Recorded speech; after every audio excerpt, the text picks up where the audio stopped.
Marie Cassens, je dirige en fait les éditions Humaine Science, qui est au sein du groupe Humaine 6. Donc on nouait ce partenariat avec l'ASSIN, l'Association d'encouragement pour l'industrie nationale. Et donc l'idée de ce cycle, Jeudi Science, le premier jeudi de chaque mois, c'est de vous faire rencontrer un passionné ou une passionnée, une scientifique ou un scientifique. Et ce soir, vous allez avoir la chance de rencontrer Mehdi Moussaïd. Donc Mehdi Moussaïd est venu de Berlin, spécialement. Mehdi est chercheur au Max Planck Institute et il travaille depuis 10 ans sur la foule. Et donc il va être interviewé, on peut dire ça comme ça, par Antoine Boussin. Et ensuite, vous aurez, si vous ne l'avez pas encore pris, ce petit dépliant qui raconte un peu la suite du programme, la suite des festivités intellectuelles. Et évidemment, le livre de Mehdi Moussaïd, donc, qui est sorti aux éditions Humaine Science, Fouloscopie. Et je vous laisse donc écouter Mehdi Moussaïd et Antoine Boussin.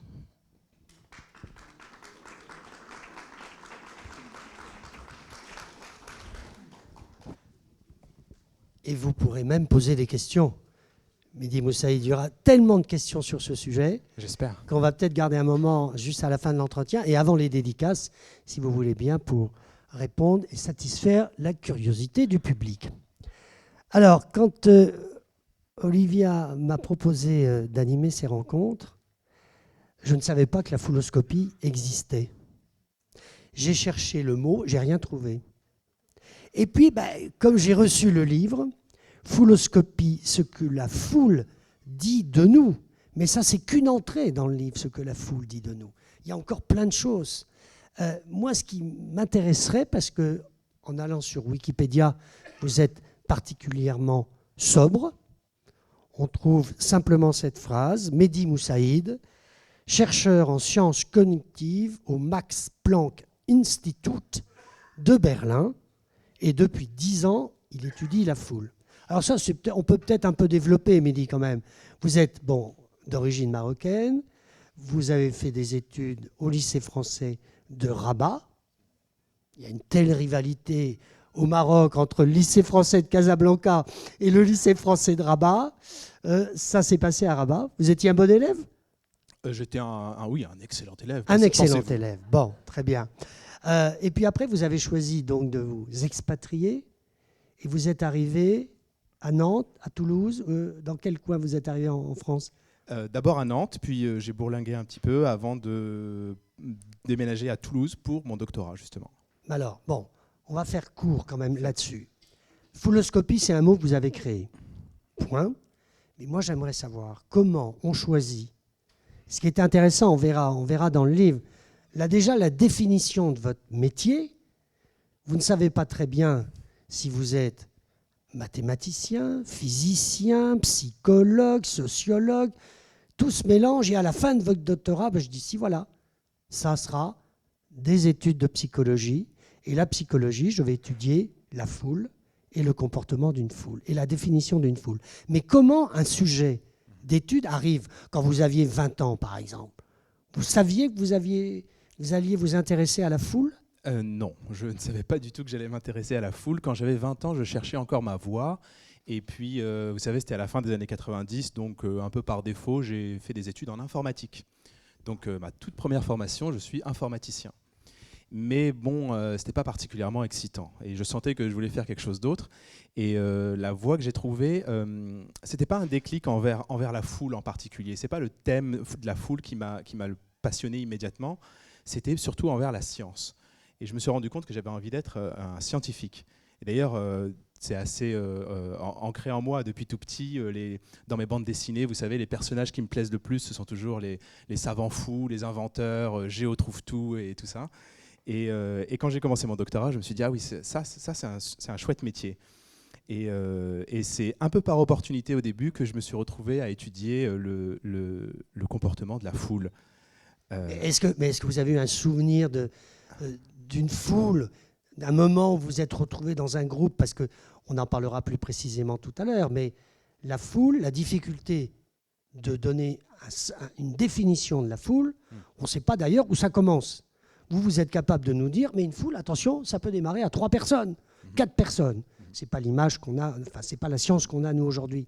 Mais vous avez eu un souvenir comme ça, enfant, d'une foule qui vous a exalté ou au contraire d'une foule qui vous a fait peur ? C'est ce qui est assez fascinant avec les foules, c'est que ça va vraiment dans les deux sens. Et des souvenirs, on peut en trouver des plutôt positifs et des plutôt négatifs.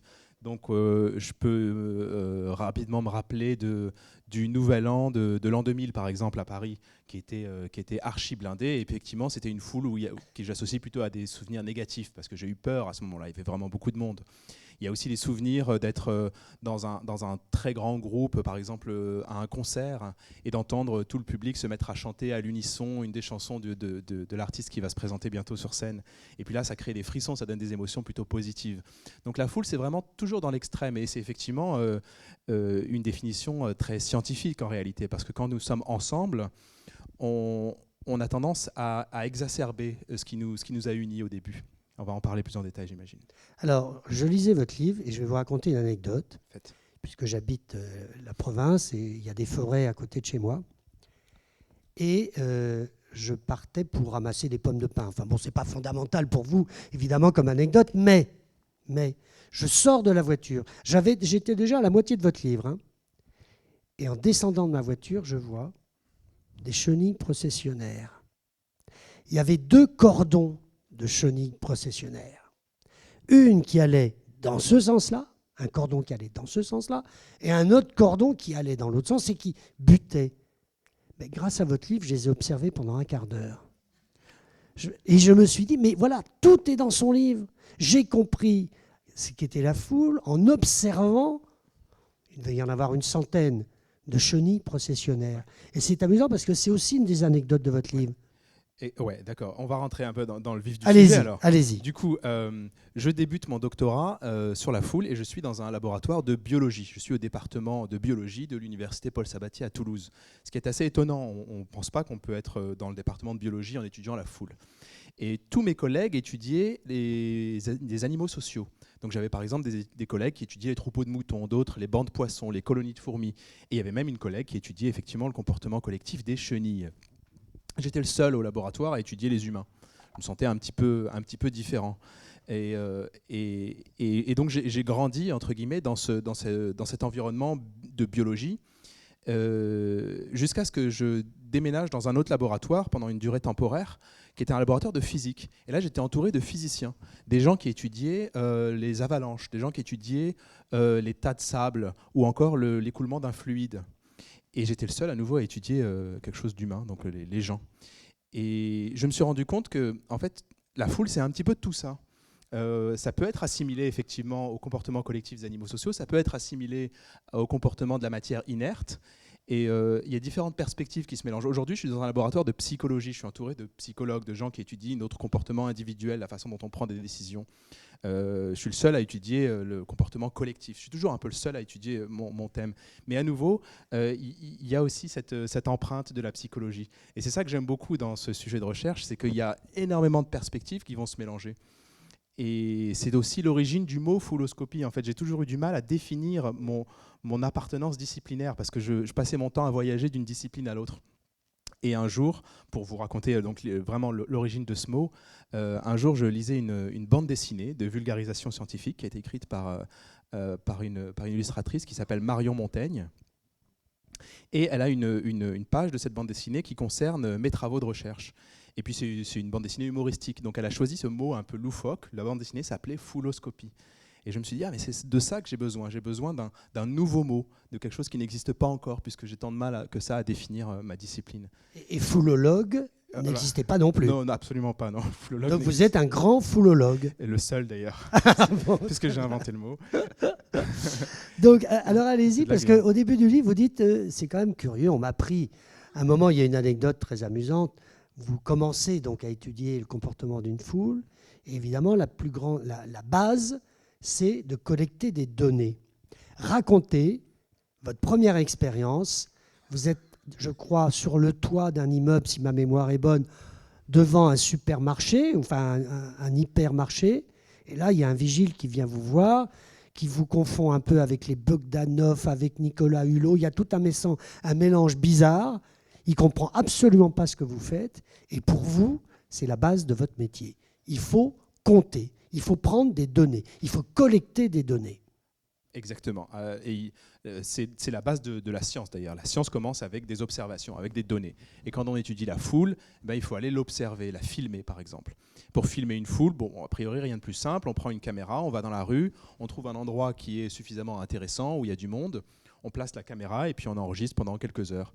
Par exemple, à Toulouse, je me suis retrouvé un jour sur le toit du Capitole. Si vous connaissez le bâtiment du Capitole à Toulouse, j'étais sur le toit et puis je filmais les piétons qui passaient en dessous. Ou bien, parfois, on va sur les balcons des résidences qui voisinent des rues commerçantes. On se place tout en haut et puis on place notre caméra. Mais il y a un endroit qui est très intéressant, ce sont les galeries commerciales, parce que dans les galeries commerciales, il y a plusieurs étages. Donc on peut se mettre tout en haut et puis le samedi après-midi, il y a plein de monde, surtout s'il y a des soldes. Sauf que les galeries commerciales, en principe, on n'a pas le droit de filmer parce que c'est un lieu privé. Donc il y a toujours un vigile qui vient m'embêter, entre guillemets. Enfin, il fait son travail aussi. Et comme je fais de mal à personne, j'essaie de lui expliquer. Mais c'est vraiment pas facile d'expliquer tout ce que je suis en train de vous raconter à un vigile en quelques minutes qui est en train de vous virer. Cependant, à Berlin, là où j'habite donc, je vais toujours au même endroit et puis j'ai commencé à sympathiser avec le vigile. Du coup maintenant, il me laisse filmer. Donc voilà, vous dites, d'abord, il y a un moment incroyable, c'est votre première expérience. Vous faites intervenir dans un couloir 2 personnes qui, de chaque côté du couloir, vont se croiser. Comment vont-elles se croiser?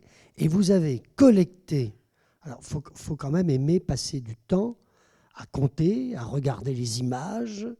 Vous avez collecté 345 600 images, c'est quand même beaucoup, pour définir une de vos premières recherches, que le piéton, allez-y, Mehdi, se déplaçait d'abord en évitant l'autre sur sa droite. Ouais. Allez-y, développez ça parce que c'est très intéressant. Je développe. Donc je débute mon doctorat et c'est donc le tout premier projet, donc je suis novice. Et c'est même pas moi qui ai choisi le projet, donc c'est mon directeur de thèse qui me dit nous allons étudier comment s'évitent 2 piétons qui arrivent face à face dans la rue. J'étais un petit peu déçu par ce projet parce que 2 piétons, c'est pas vraiment une foule et puis finalement qu'on s'évite par la droite ou par la gauche, ça n'a pas beaucoup d'importance. Donc j'étais un petit peu déçu. Mais en réalité, c'est un problème scientifique qui est très intéressant si on y réfléchit un petit peu. Parce que quand vous évitez quelqu'un dans la rue, vous choisissez de passer à droite ou à gauche, peu importe. Mais ce qui est intéressant, c'est que les 2 personnes qui s'évitent doivent choisir le même côté. Si elles choisissent toutes les 2 la droite, ça passe. Si elles choisissent toutes les 2 la gauche, ça passe. Mais si elles choisissent un côté différent, elles vont se rentrer dedans. Or, les piétons doivent prendre cette décision en quelques secondes. Et ils n'ont pas le temps de communiquer. Donc, a priori, ils choisissent au hasard. Mais s'ils choisissent au hasard, ils devraient se rentrer l'un dans l'autre une fois sur 2. Donc, ça ne marche pas. Donc, il n'y a pas un choix au hasard. Donc, il y a vraiment un problème. On ne comprend pas comment font les piétons pour se coordonner. Coordonner, c'est un mot-clé à ce niveau-là. Et donc, on a fait une expérience. On a recruté des participants, on a construit un couloir, on les a mis chacun à un bout du couloir, et puis on leur a dit, vous allez vous croiser. Donc, les participants se croisent, et puis après, on les paye, et puis ils s'en vont. Et puis les suivants arrivent, et puis ils se croisent, on les paye, et ils s'en vont, et puis on fait ça encore et encore et encore. Alors, effectivement, c'est un petit peu long. et le plus long... Surtout à dépouiller, en plus. Le plus long, c'est la partie d'après. Quand on a toutes les images et qu'on retourne au laboratoire, il va falloir cette fois-ci analyser image par image quels signaux se sont échangés les 2 piétons pour réussir à se coordonner. La réponse à ce mystère, c'est que les piétons n'échangent aucun signal. Ils n'ont même pas besoin de communiquer parce qu'en fait, nous partageons tous un biais comportemental qui est que nous nous évitons par la droite. C'est une règle implicite qui est partagée par l'ensemble de la population et qui va avoir comme conséquence de résoudre ce petit problème de coordination. C'est une caractéristique culturelle. Dans certains pays, tous les piétons s'évitent par la droite. Dans d'autres, tous les piétons s'évitent par la gauche. Et ça permet d'éviter de se rentrer dedans. Là où ça devient magique, c'est que si vous n'avez pas 2 piétons, mais 2 flux de piétons, plein de monde en même temps, qui se déplacent en sens opposé, ce que vous allez voir, c'est que les 2 flux vont, à force de s'éviter par la droite, les 2 flux vont se séparer. Tous les gens qui marchent dans la même direction vont occuper la moitié droite de la rue. Ceux qui marchent dans l'autre direction vont occuper la moitié gauche. Ça forme comme une autoroute de piétons, que personne n'a décidé. Il n'y a pas de chef, il n'y a pas de décideur, c'est complètement décentralisé. Donc c'est ce qu'on appelle un comportement émergent ou auto-organisé. Et ce qui est vraiment super, c'est qu'une fois que ces autoroutes sont en place, le trafic piétonnier est grandement amélioré. Une forme d'intelligence collective, en quelque sorte. Alors, sauf que Place du Capitole, vous avez été surpris là, parce que ce n'est pas exactement la même observation que vous aviez fait quelque temps plus tôt à Bordeaux, rue Sainte-Catherine. Alors, si des gens connaissent Bordeaux, la rue Sainte-Catherine, c'est un axe très long hein, qui traverse la ville, axe piéton. Une foule de badauds, ou de gens qui viennent faire leurs courses, parce qu'il y a toutes les grandes enseignes. Et là, c'est là que vous développez l'autoroute de piétons. C'est étonnant, parce qu'une fois qu'elle a été construite, cette rue réservée aux piétons, est-ce qu'à un moment, les choses peuvent changer? Ou au contraire, ces flux sont dans une régularité totale pendant des années? C'est institué comme ça. Oui, les choses ne changent pas. Une fois que c'est en place, c'est parfaitement régulier. Cependant, en science, les choses sont toujours un petit peu plus compliquées. On a tendance à simplifier un petit peu. On a essayé d'observer ce phénomène pendant une expérience, par exemple. On a construit un très très long couloir. On voulait qu'il soit le plus long possible. Alors ce qu'on a fait, c'est qu'on a connecté les deux bouts du couloir pour former un anneau. C'est un couloir circulaire. Et puis on a mis plein de gens, et puis la moitié de ces gens devaient se déplacer dans le sens des aiguilles d'une montre, et l'autre moitié dans le sens inverse. Si bien qu'on avait nos deux flux qui se déplaçaient comme ça à l'infini, sans s'arrêter. Et on s'est rendu compte qu'effectivement, ces autoroutes de piétons, donc là on est en laboratoire dans des conditions contrôlées, on a fait ça dans un grand gymnase, ces autoroutes de piétons se forment, et une fois qu'elles sont en place, le trafic piétonnier est amélioré.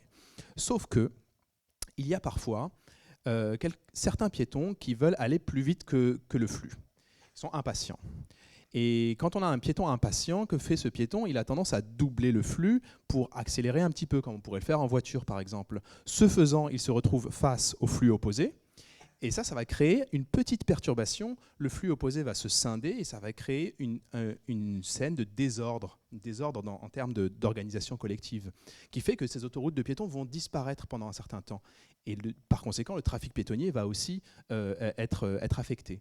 Tout ça à cause d'un participant qui voulait aller plus vite que les autres. On a toujours ce conflit entre le désir de l'individu et le bien collectif. Mais là, je reviendrai sur l'observation que vous avez en haut du théâtre du Capitole, sur cette place qui est une des plus grandes places d'Europe, piétonne évidemment. Non, je veux venir sur vous avez découvert ça, on sent que tout ça c'est récent, et à la fin du livre, on y viendra tout à l'heure, ça va encore se développer. Mais à quel moment dans l'histoire de la science, les scientifiques se sont intéressés à la foule, à sa pensée? Enfin, ça date du début du siècle ou c'est un peu plus tôt? Alors le déplacement des piétons, vous avez dit le mot pensée. La pensée collective, c'est quelque chose d'autre. J'y viens juste après. Pour le déplacement des piétons, au début, ce n'était même pas des scientifiques qui s'y intéressaient, c'était des urbanistes ou des ingénieurs au milieu des années 50. Quand les villes devenaient de plus en plus remplies, on a commencé à se dire « Ah tiens, ce serait intéressant qu'on sache comment se déplacent les gens ». Et donc, ce n'était pas vraiment de la science, c'était plus des observations empiriques. Par exemple, les tout premiers ingénieurs se sont rendus compte que plus il y avait de monde, moins la foule se déplaçait vite. Il y avait un rapport entre le nombre de personnes et la vitesse de déplacement. Juste des observations. Mais il manquait un cadre théorique. Les scientifiques sont arrivés plus dans les années 70. Et ces scientifiques qui sont arrivés, c'était des physiciens. Les premiers qui ont réussi à mettre un cadre mathématique, théorique autour du déplacement de la foule, ce sont des physiciens qui se sont dit on va comparer la foule à un fluide. On va dire qu'une foule dans une rue, c'est comme un liquide dans un tuyau. Et si on fait cette comparaison, on peut utiliser des outils qui existent déjà, des outils de la mécanique des fluides, pour décrire le comportement des gens. Et effectivement, ça marchait très bien. C'est une idée d'ailleurs qui a eu beaucoup de retentissement dans la communauté des physiciens, parce que pour une des premières fois, on arrivait à décrire le comportement des gens à l'aide d'outils qui servent à décrire la matière.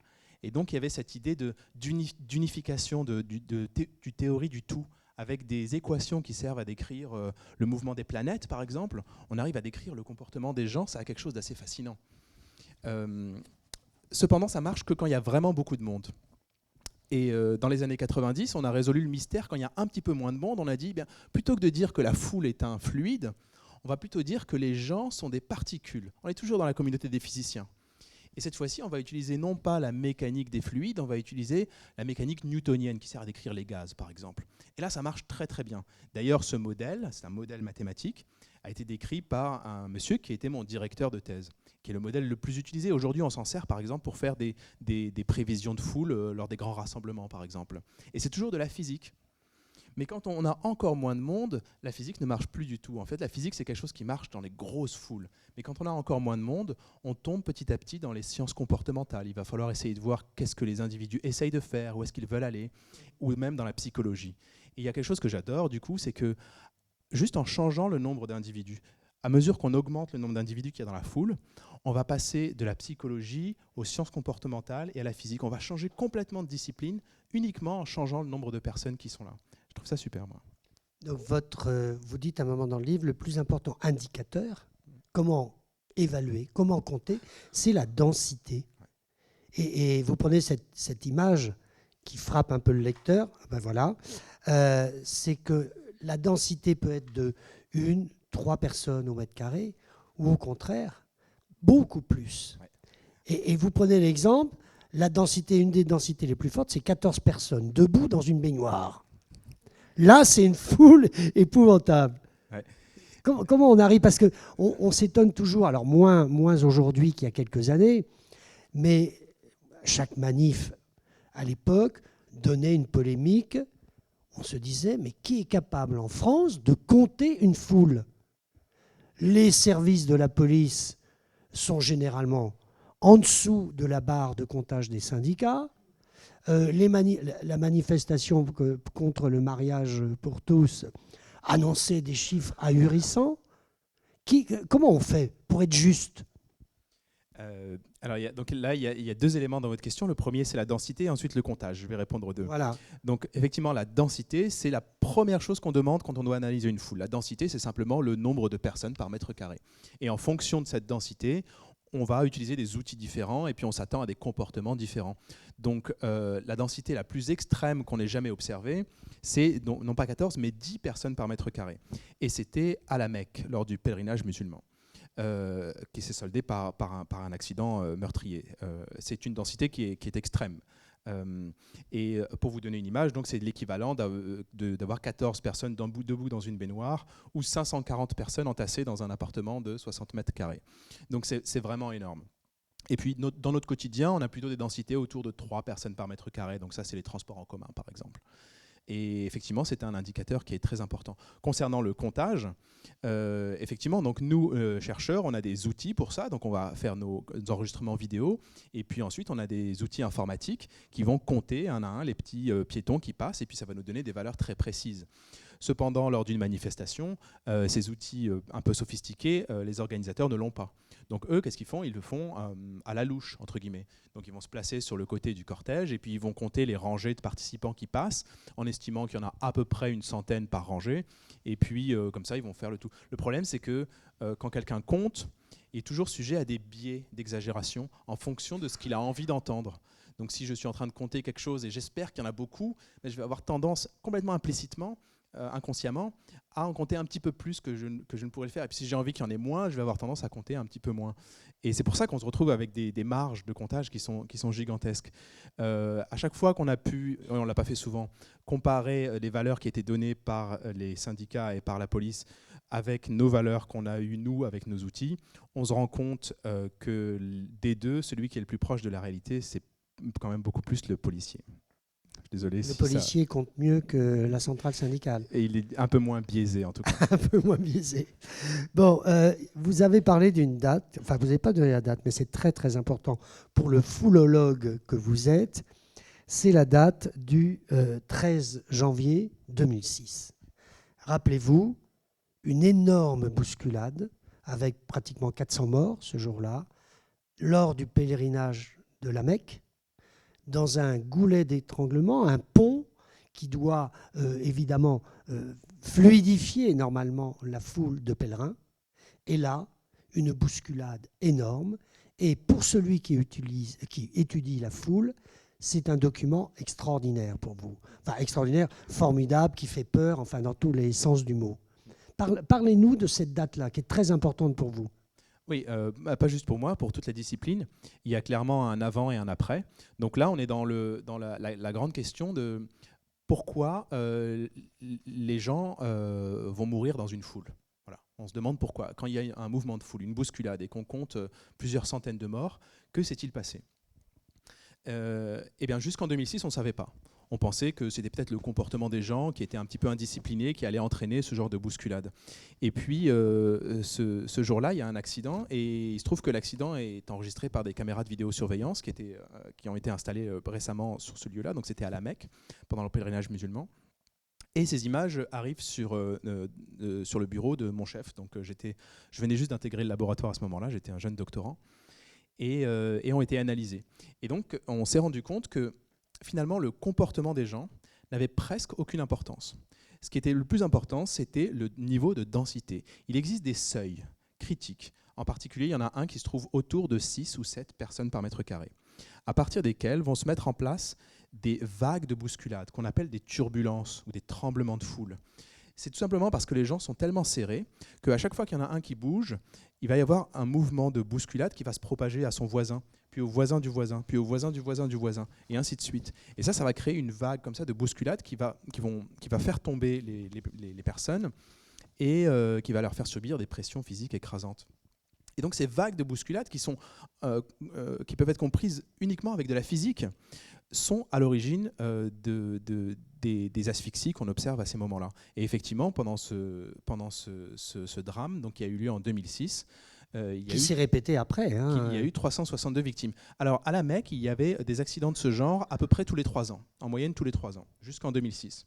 À partir de 2006, et du moment où on a compris cela, on a pu agir sur l'organisation des lieux pour minimiser le risque d'accident. Et de 2006 à 2015, il n'y a pas eu de nouvelles bousculades. Donc, c'était en quelque sorte un succès. Et je dis jusqu'en 2015, parce qu'en 2015, il y a eu un nouveau mouvement de foule à la Mecque, encore une fois au même endroit, à l'entrée du pont, qui s'est soldé par le chiffre horrible de 2300 victimes. En fait, les mouvements de foule, et il faut savoir qu'il y a tellement de monde qu'à partir du moment où on perd le contrôle, il va tout de suite y avoir plusieurs centaines, voire plusieurs milliers de victimes en quelques minutes. Parce qu'effectivement, les gens sont tassés. Donc, s'il y a un endroit qui est trop encombré, bien, tout de suite, tous les gens qui se trouvent à cet endroit-là vont subir les conséquences.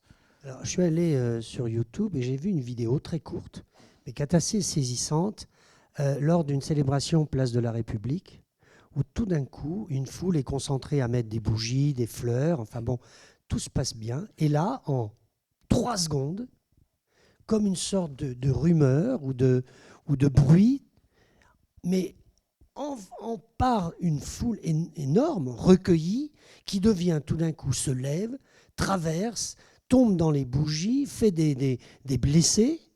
Et qu'est-ce qui se passe tout d'un coup? Comment vous l'avez expliqué, ce moment-là, où on passe du recueillement jusqu'au danger? Donc c'était le 15 novembre 2015, 2 jours après le Bataclan et les attentats de Saint-Denis, de Paris-Saint-Denis. Et il y a un contexte qui est effectivement extrêmement anxiogène, où les gens vont avoir peur à ce moment-là. Et quand on a peur, on redevient un petit peu animal, on fait un peu appel à nos instincts animaux. Et en particulier, ça implique qu'on va avoir une forte tendance à l'imitation. Si on voit nos voisins faire quelque chose, quand on est dans la réaction comme ça, on va avoir tendance à faire la même chose très vite. Ça permet de se mettre à l'abri sans avoir besoin de prendre le temps de réfléchir trop à la situation. Et là, on est juste 2 jours après les attentats, donc c'est effectivement exactement ce qui se passe. Il y a une personne, pour une raison qui est encore pas très bien connue, qui prend peur, il y a une suspicion d'un danger et qui s'enfuit en criant. Et puis ses voisins font de même, et les voisins des voisins, et les voisins des voisins. C'est une situation qu'on a retrouvée 2 ans après, par exemple, sur la place San Carlo à Turin, où il y a eu aussi un mouvement de panique de ce genre, où il y a eu une victime d'ailleurs. Et plus récemment, pendant la diffusion d'un match à Nice. Donc on en trouve quelques-uns qui sont vraiment explicables par le contexte des vagues terroristes qu'il y a à ce moment-là et qui vont avoir tendance très probablement à s'atténuer avec le temps qui passe. Vous dites, dans une foule, il y a des leaders. Comment ça se passe, ça? Alors, souvent, ce ne sont pas des leaders autoproclamés, souvent ce sont juste des gens qui font quelque chose et puis qui vont avoir tendance à entraîner leurs voisins et qui vont aussi entraîner leurs voisins. C'est assez intéressant parce que du coup, ce sont les biologistes qui s'intéressent beaucoup à cette question. Ils vont se demander. Ils vont comparer par moment à des déplacements de bancs de poissons. C'est ça. Ils vont se demander, dans un banc de poissons qui est tout le temps parfaitement uni et parfaitement coordonné, comment ils savent dans quelle direction aller? Et en fait, ils ont fait des expériences où on a un aquarium géant et puis on met des poissons qui nagent dedans, ils sont en banc, et puis on va donner une information à un certain nombre de poissons, une information typiquement concernant l'emplacement d'une source de nourriture. Donc il y a quelques poissons dans le banc qui sont informés, qui savent où est la source de nourriture. Et puis on se rend compte que si on donne l'information à un seul poisson dans tout le banc, ça ne va pas suffire. Ils vont rester en banc. Puis on donne peut-être à 2, à 3, à 4, et on augmente comme ça le nombre de poissons qui sont informés pour voir combien il en faut pour entraîner tout le banc dans une certaine direction. Et les biologistes convergent vers la valeur de 5%, entre 5 et 10%. L'expérience a été faite ensuite avec des gens qui se déplaçaient également, et puis on donne des informations à un certain nombre d'individus pour voir combien il en faut pour entraîner tout le monde, et on converge à nouveau vers les mêmes valeurs, entre 5 et 10%. Donc d'une manière générale, il faut un petit nombre de personnes dans une foule par imitation pour entraîner tout le groupe à faire quelque chose, ou en tout cas aller dans une certaine direction. Mais comment ils se repèrent entre eux? On n'a pas besoin de se repérer. Ce qui se passe, c'est que ceux qui savent ont un mouvement qui est franc dans une certaine direction. Et ce mouvement franc va avoir tendance à entraîner leurs voisins. Ça va créer un petit groupe, et non plus une seule personne, qui vont eux-mêmes avoir tendance à entraîner leurs voisins. Ça va créer un groupe un peu plus grand, et puis un groupe un peu plus grand. Et si le nombre d'initiateurs est suffisamment grand, eh bien on va avoir cette transition vers tout le groupe qui se déplace dans cette direction-là. Alors vous nous donnez, d'ailleurs vous verrez c'est très utile dans ce livre, puisque la prochaine fois qu'on peut être témoin d'une bousculade dans une foule, vous nous donnez 5 règles pour justement se défendre de ça. Ce qui m'a frappé à un moment donné, c'est que souvent on donne des conseils aux organisateurs. On leur dit voilà ce qu'il faut faire si vous voulez éviter un drame pendant votre rassemblement. Jamais on donne de conseils aux personnes qui sont là. Et du coup, c'est ce que j'ai fait dans ce livre. Je donne quelques conseils. Si vous êtes pris dans un mouvement de foule, si vous êtes piégé dans un mouvement de foule, qu'est-ce que vous pouvez faire pour réduire le risque que vous soyez blessé? Parmi ces conseils, il y a par exemple le fait de placer vos bras devant vous comme cela, parce que ça va vous permettre d'avoir un petit peu plus d'espace vital pour vous protéger en cas d'encombrement. Un autre conseil qui est celui de ne pas résister si vous vous faites bousculer. Le réflexe qu'on a quand on se fait bousculer, c'est de pousser dans la direction opposée. Mais ça va amplifier les vagues et ça va rendre la situation encore plus critique. Vous nous donnez un conseil très simple. Déjà, vous nous dites restez sur vos pieds. Un autre conseil extrêmement important, c'est de garder l'équilibre, parce qu'on se rend compte que souvent, les premières victimes sont celles qui chutent et qui vont se faire très involontairement piétiner par leurs voisins. Donc, garder l'équilibre autant que possible. Et peut-être un quatrième qui serait de vous éloigner des parois et des murs, parce que c'est un endroit où on peut facilement se faire écraser. Oui, enfin, il y en a 5. Il y a aussi économiser l'oxygène. Ouais. Ça paraît très simple à vous lire, mais quand on se retrouve dans cette situation, en effet, on aurait plutôt tendance à se planquer par terre, à se protéger, plutôt qu'au contraire d'essayer de respirer. Ouais. Alors, il y a toute une dimension dans votre livre, moi, qui m'a intéressé, qui nous rapproche un peu plus de ce qu'on vit, au quotidien. C'est que vous dites... Je vais peut-être lire le passage, parce que je le trouve très, très intéressant. La plupart des gens sont suffisamment intelligents pour accepter une vérité sans la détourner de manière ostensible. Mais à l'échelle d'un groupe entier, l'accumulation de petites modifications insignifiantes à chaque transmission finit par donner naissance à un effet d'amplification très marqué. Que faire alors ? Comment convaincre une communauté de gens qu'ils ont tort, sachant que toute communication ne fera que renforcer leur position ? Les dictateurs ont trouvé une solution efficace. Interdire tout échange sur les sujets controversés. Et ça marche, car sans interaction, pas d'amplification. C'est d'ailleurs la libération de la parole sur les réseaux sociaux qui aurait en partie déclenché les révolutions du printemps arabe. Ouais, absolument. Alors on est là tout à fait dans le thème peut-être un petit mot d'introduction.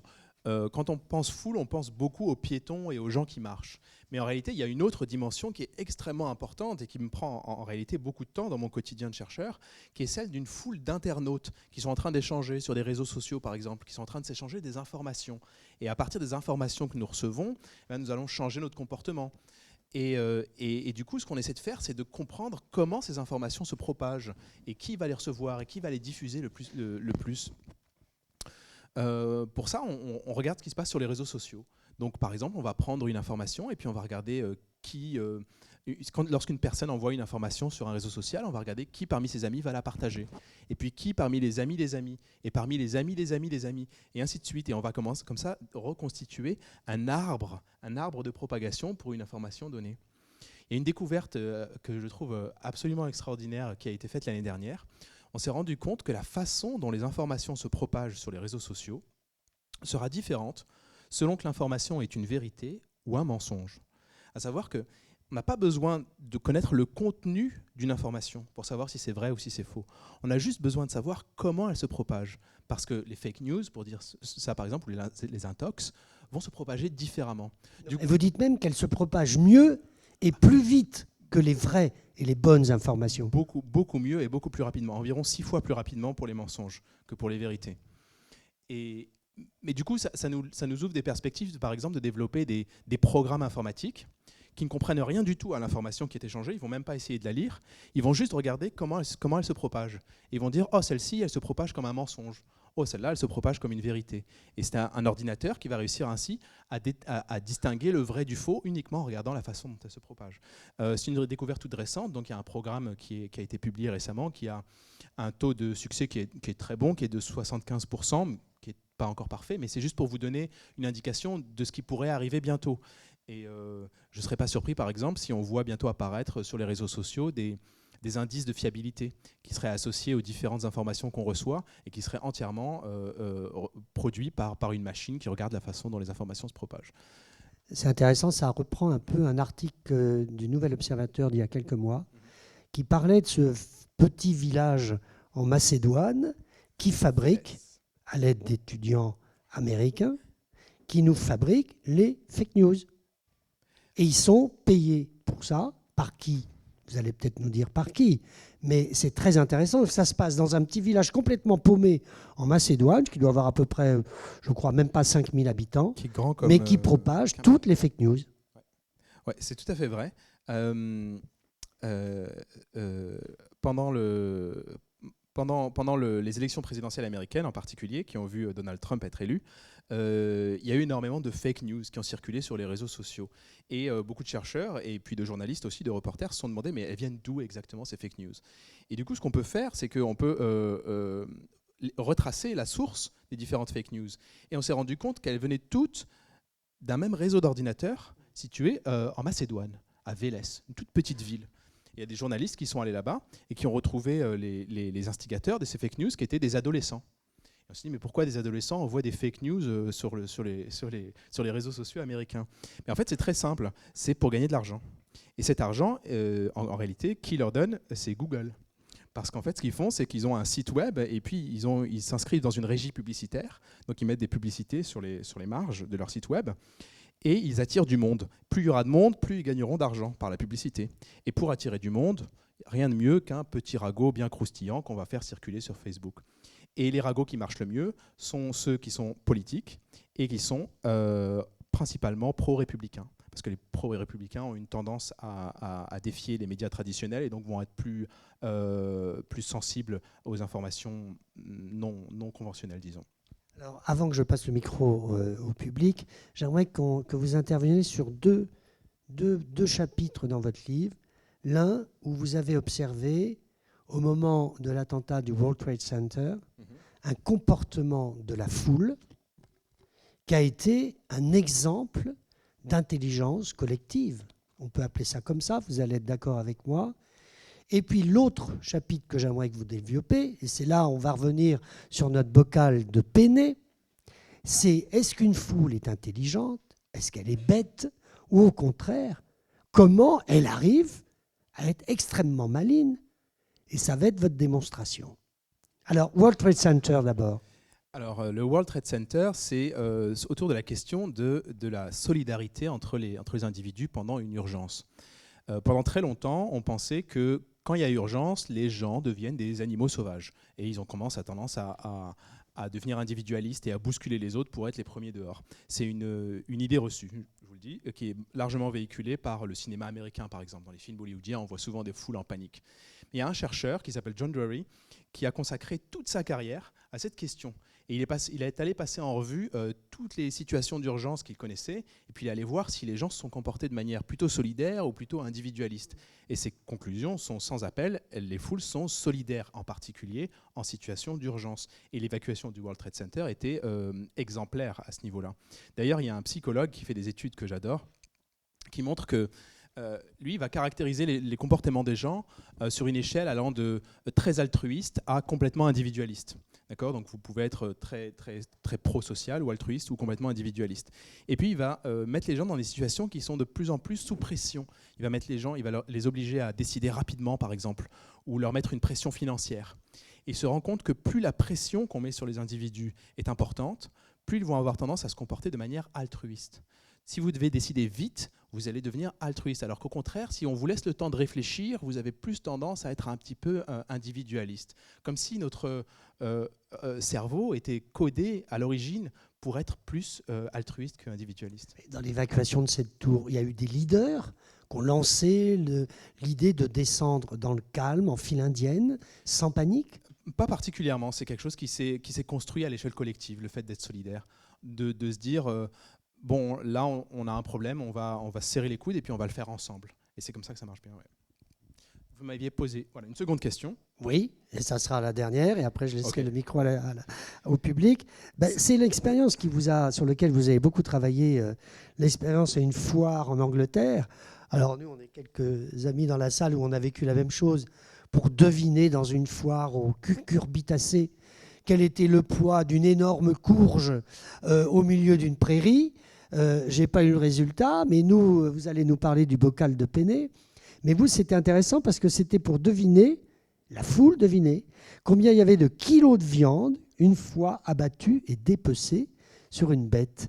Votre théorie, Mehdi Moussaïd. Ouais, c'est toujours autour de cette idée reçue de la foule individualiste ou de la foule, dans ce cas-là, stupide.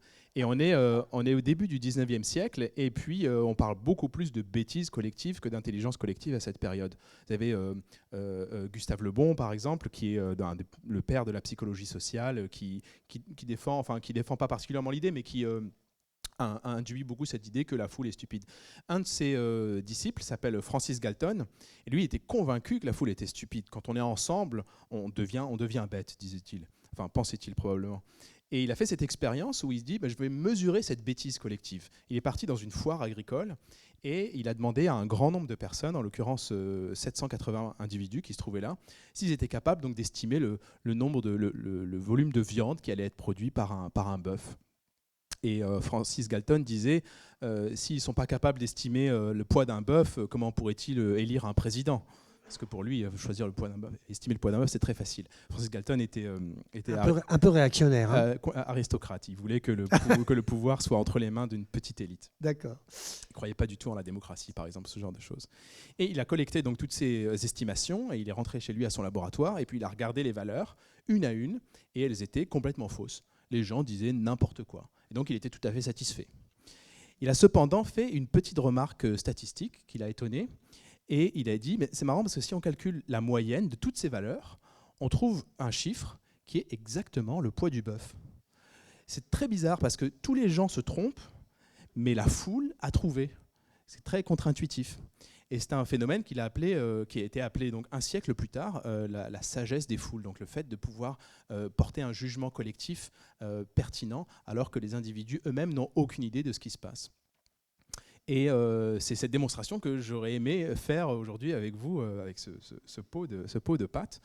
Je vous avoue que je ne suis pas du tout sûr du résultat. En réalité, plus la foule est importante, plus les chances que ça marche sont importantes aussi.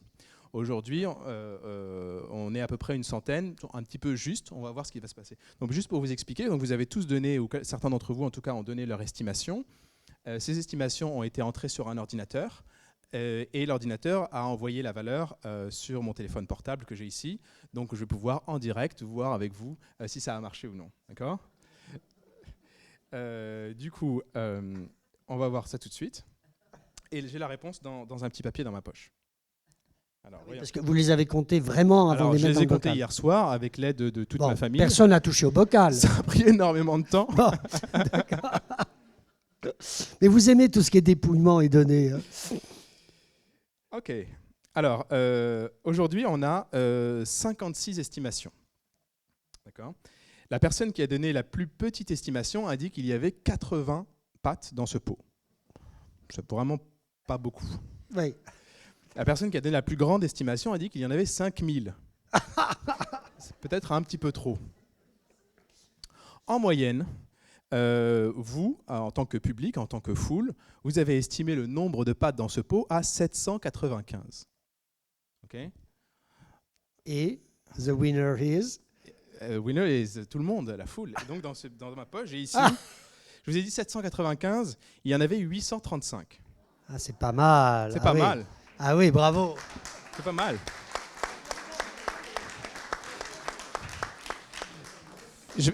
Je vous explique comment ça marche, parce que j'ai l'impression d'être un magicien sur un plateau télé. Oui, mais oui. C'est pas du tout de la magie. Je vous explique rapidement comment ça marche. En fait, c'est un effet statistique. Ce sont des statistiques. Il se trouve que pour estimer une valeur, la probabilité pour qu'on tombe sur quelqu'un qui surestime la valeur d'un certain écart est la même que la probabilité de tomber sur quelqu'un qui va sous-estimer la valeur du même écart. Par conséquent, si on prend plein de monde et qu'on calcule la moyenne, les erreurs vont s'annuler. Et les gens qui surestiment beaucoup compensent ceux qui sous-estiment beaucoup, et au final, on se retrouve avec quelque chose qui fluctue autour de la bonne réponse. Il y a un mathématicien célèbre dans la salle qui doit apprécier exactement cette démonstration. Avez-vous des questions à poser à Mehdi Moussaïd? Monsieur.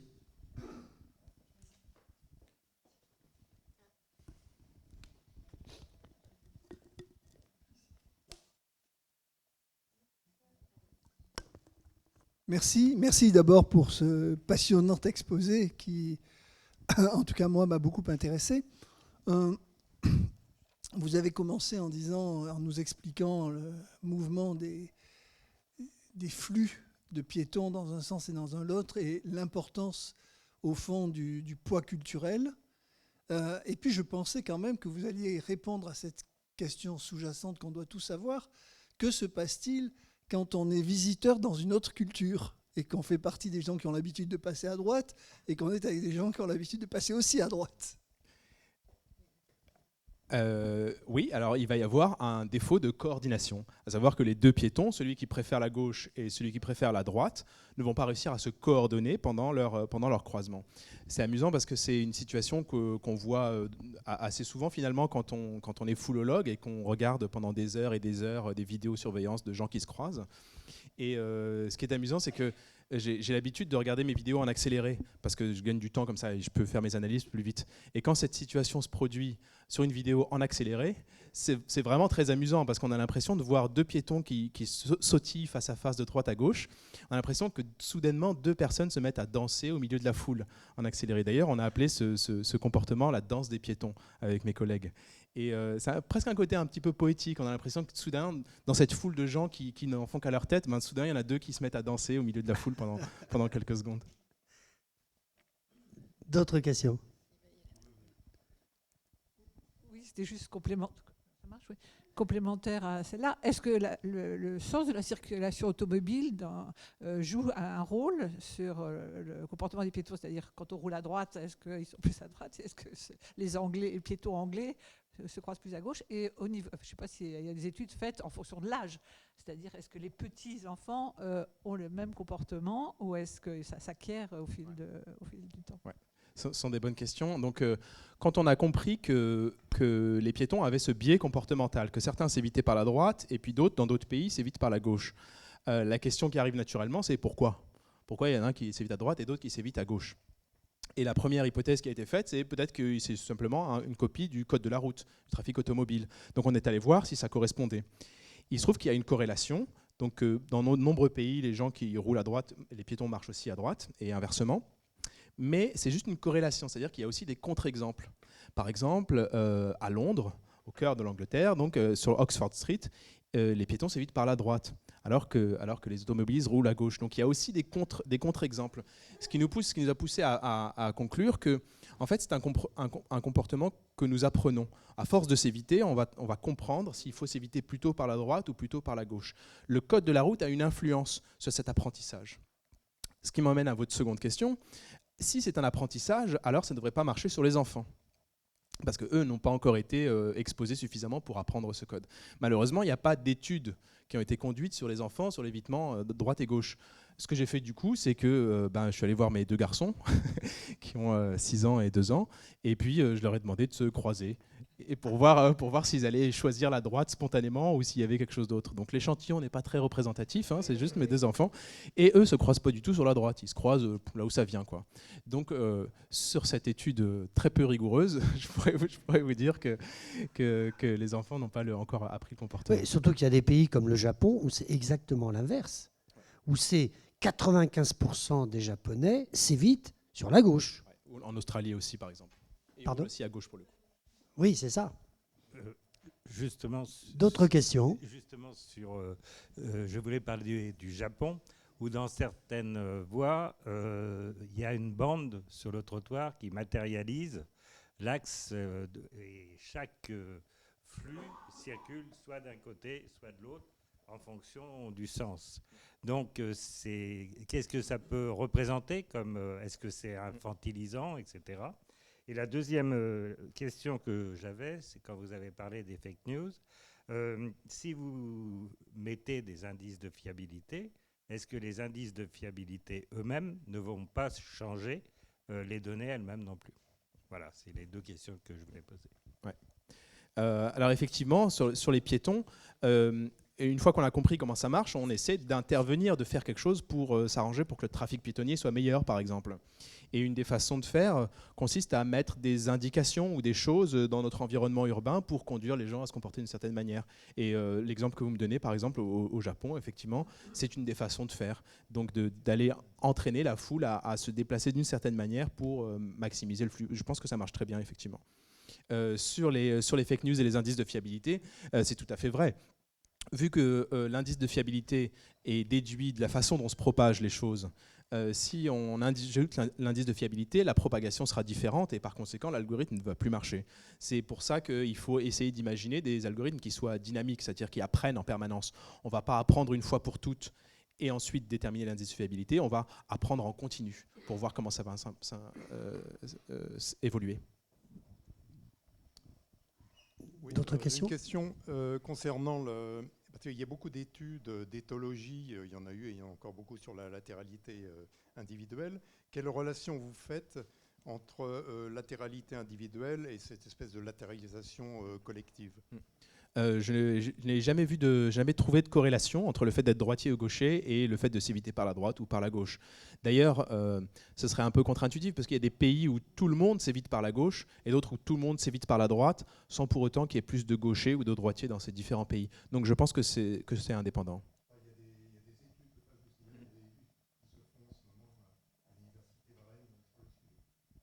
Entendu.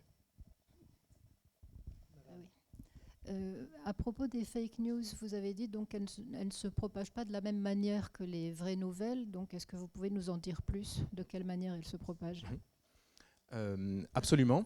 Donc je vous parlais tout à l'heure de cet arbre de propagation où on va aller voir qui a initié l'information, qui l'a partagé parmi ses amis, qui l'a partagé parmi les amis des amis, parmi les amis des amis des amis, et ainsi de suite. On se retrouve comme ça avec un arbre de propagation. Cet arbre, il a une certaine forme. On peut le caractériser avec différents indicateurs. Il y en a un en particulier qui est très important, qui s'appelle la verticalité. On peut avoir des arbres qui sont très verticaux, à savoir que vous avez un initiateur qui a un ami qui va partager son information, qui a lui-même un ami qui va partager son information, etc., etc. Et on peut créer un arbre comme ça qui est vertical, qui contient, disons, 100 personnes. Avec les mêmes 100 personnes, on peut créer un arbre de propagation qui est complètement horizontal. Cette fois-ci, on va avoir une personne qui diffuse une information et les 100 autres qui sont connectés à la première qui vont la diffuser.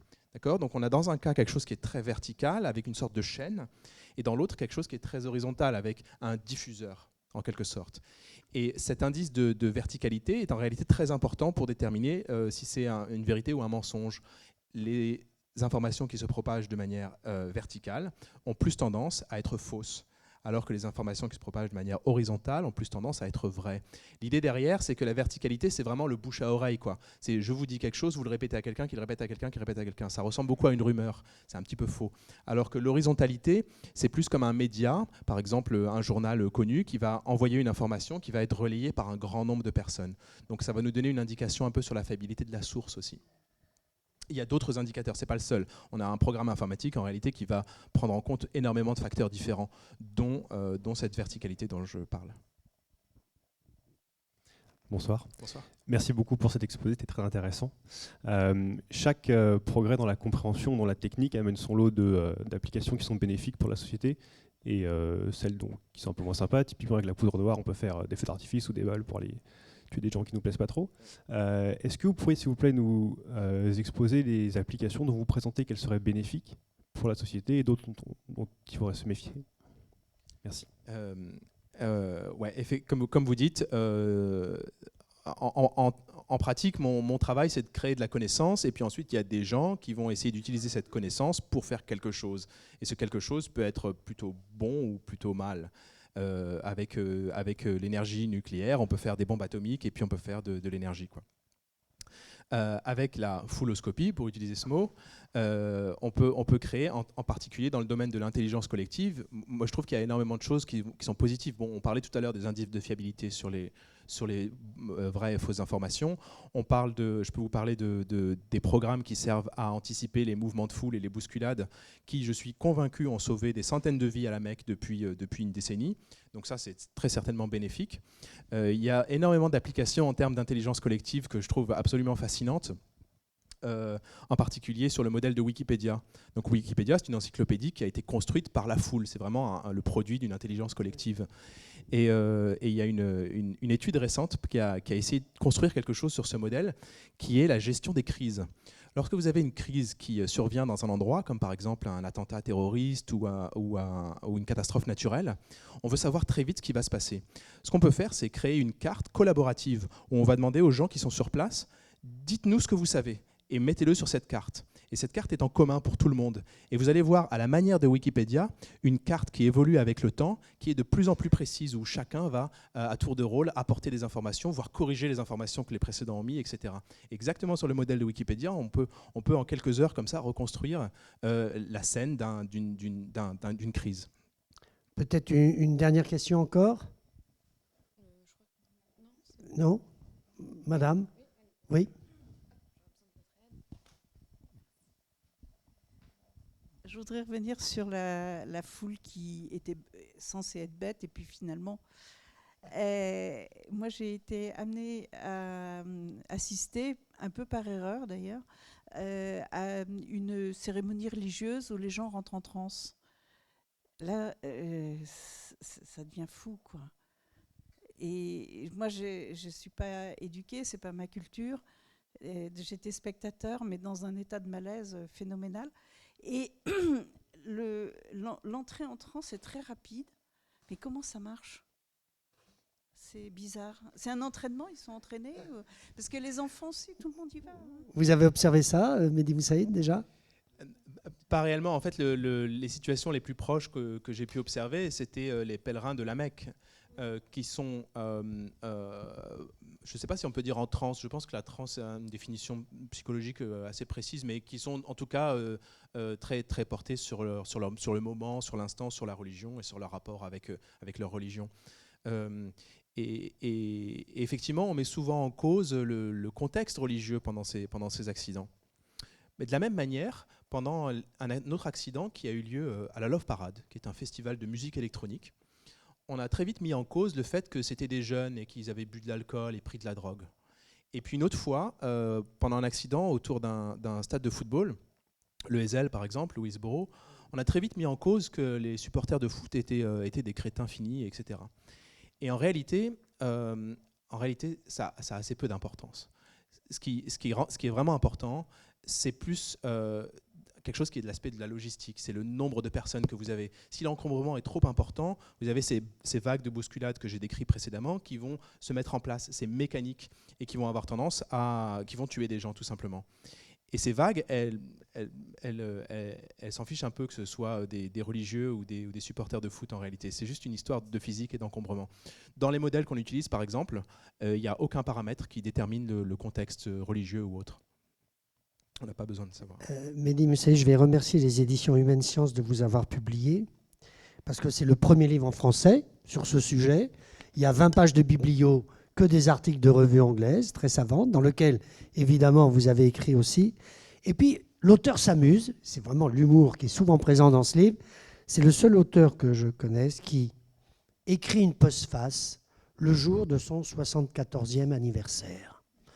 On est le 23 juillet 2055 et il y a 10 pages d'analyse sur Retour vers le futur, sur le métier du foulologue. Merci Mehdi Moussaïd.